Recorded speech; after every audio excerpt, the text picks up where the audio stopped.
Paper கேன்வாஸில் ஏன் வைக்கிறோன்னா paper canvas வைக்கும்போது stiffness வந்து கொஞ்சம் கம்மியாக இருக்கும், கழுத்து வந்து அறுக்காது. சில பேர் ரொம்ப சாஃப்டாக எதிர்பார்க்குறாங்க. இதே காலர் கேன்வாஸில் வெட்டுறது இருந்தால் கொஞ்சம் ஸ்டிஃப்னஸ் வரும். உங்களுக்கு எப்படி இருக்கும் அப்படி வெட்டிக்கலாம். இப்போ ரெண்டாக மடிச்சுக்கோங்க. இது காலர் துணியை வந்து இப்போ நான் அந்த ஜக்காவோட துணியை வெட்டியிருக்கேன் இல்லையா, இதோட ரெண்டாக ஃபோல்டு பண்ணிக்கோங்க. இதை நீங்கள் இன்ஸ்டேப் வச்சு அளந்துக்குனாலும் சரி, இல்லை அப்படியே அது என்ன அளவு இருக்கோ அப்படியே. ஸோ இதுதான் உங்கள் காலரோட அளவு. இவ்வளோதான் காலர் கரெக்டான அவ்வளோதான். எடுத்துருங்க வெளியே. காலர் உங்களுக்கு என்ன அகலம் வேணுமோ அந்த அகலத்துக்கு இந்த துணியை வெட்டிக்கிட்டா போதும். இதை ரவுண்ட் பண்ணிக்கோங்க.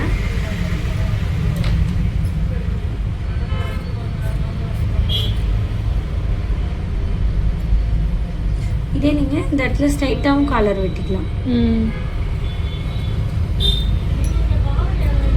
வாட்ட மொத்தல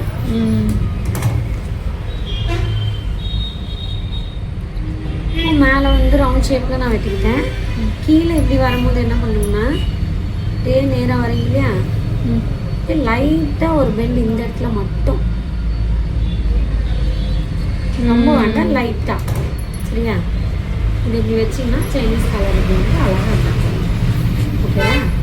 இப்போ இதை ரெடி பண்ணுறோம். இப்போ இதை வந்து ஐரன் பண்ணணும் துணியில் உள் பக்கமாக. இவ்வளோ துணி இருந்தால் போதும் கலருக்கு. இல்லை ஃபஸ்ட்டு இதை ஐரன் பண்ணிக்கலாம். இந்த கலரில் அதே மாதிரி அடுத்து அடித்து திருப்பத்துக்கு அதே அளவு போடணும். ஸோ இவ்வளோ துணி இருந்தால் நம்மளுக்கு காலருக்கு போதும். இப்போ இதெல்லாம் நம்ம ஐரன் பண்ணணும். ஐரன் பண்ணி கீழ்ப்பக்கம் 4 இன்ச் எடுத்துட்டு கட் பண்ணி எடுத்துக்கணும். துணி மடக்கிற அளவு இதை ஃபோல்டு பண்ணி ஸ்டிச் பண்ணிக்கோங்க. இப்போ பிங்க்கு நூல் மாற்றாமல் இருக்கு, மாற்றிக்கலாம். இப்போ கீழே 4 இன்ச்சுக்கு ஸ்டிச் போட்டுக்கோங்க மடக்கி.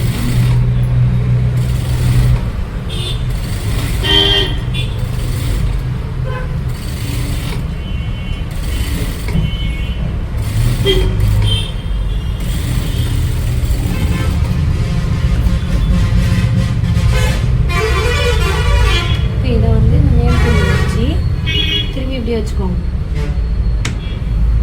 இங்கேருந்து டர்ன் பண்ணணும். ஒட்டி டர்ன் பண்ணி அதை ரவுண்டாகவே அப்படியே அதை ஒட்டி கேன்வாஸ் கீழே ஒட்டி அப்படியே கேன்வாஸ் மேலே அடிக்கிறது. கேன்வாஸ் ஒட்டி அப்போ தான் அது பெண்ட் ஆகும். இது வந்து பேப்பர் கேன்வாஸ்னால கொஞ்சம் கம்மி ஜாஸ்தி ஆனாலும் தெரியாது.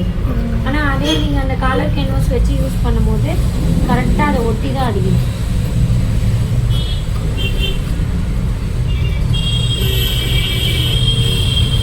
கட் பண்ணி எடுத்து இப்போ 4 இன்ச்சு நம்ம குதிரை இடம் தேக்கி பிடிக்கிறோன்னா அந்த அளவுக்கு துணியை வைக்கணும் அந்த இடத்துல.